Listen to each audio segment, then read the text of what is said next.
یہ بہن نے فرمایا کہ ہمارے اطراف میں بہت سے غیر مسلم رہتے ہیں اور وہ کبھی محبت میں کھانا وغیرہ بھی بھیج دیتے ہیں، تو ہم کیا کریں؟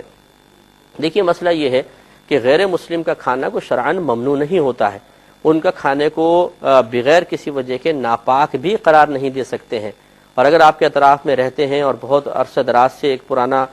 تعلق ہے، تو اس صورت میں اگر آپ ان کا کھانا منع کریں گے تو دل آزاری کا بھی سبب بنے گا، اس لیے ان کا کھانا قبول کرنے میں شرعاً کوئی حرج نہیں ہے۔ لیکن اصل میں جو شریعت منع کرتی ہے وہ اس میل ملاپ سے منع کرتی ہے کہ جو بہت ہی زیادہ محبت والا ہو اور جس میں محبت اتنی غالب آ جائے کہ انسان سامنے والے کے کسی خراب عقیدے کو، خراب نظریے کو بھی بالکل نظر انداز کر دے اور پرواہ نہ کرے، بلکہ اس خراب عقیدے یا نظریے کی بھی بعض اوقات تائید کر دے۔ اس قسم کی خطرناک محبت جو ہے وہ انسان کے ایمان کے لیے باعث ہلاکت ہو جاتی ہے، اور جب اس قسم کے لین دین شروع ہوتے ہیں تو پھر بہت زیادہ قرب ہو جاتا ہے، انسان قریب ہو جاتا ہے۔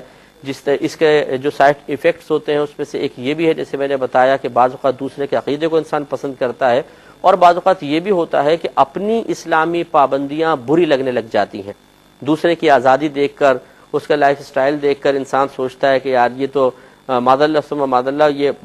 ہو سکتا ہے کہ اس طرح سوچے کہ ہم سے تو بہتر یہ ہے، دیکھو نہ کوئی نماز کی پابندی، نہ اس کی پابندی، نہ اس کی پابندی، یہ مت دیکھو وہ مت دیکھو، ہم تو یار بہت معذ اللہ پھنسے ہوئے ہیں۔ اگر معذ اللہ اس طرح کے خیالات، اس طرح کے باتیں ذہن میں آئیں، کوئی زبان سے اس طرح کے کمنٹس کہہ دیے، تو ایمان تو گیا۔ اس لیے میل جول کو شریعت نے منع کیا ہے، قرآن میں بارہا منع لکھا ہے۔ تو ایک ہوتا ہے ظاہری برتاؤ، ظاہری برتاؤ کرنے میں حرج نہیں، لیکن قلب کا ایسا میلان کہ انسان سامنے والے کی ہر چیز کو نظر انداز کرے، اور اس طرح کا میلان یا اس طرح کا میل جول کہ ان کے میل جول کی بنا پر انسان اسلامی پابندیوں کو بوجھ سمجھنا شروع کر دے اور اسے اسلام سے بیزاریت آہستہ آہستہ محسوس ہونے لگے، یہ بہت خطرناک ہے۔ تو اس حد تک آگے نہیں جانا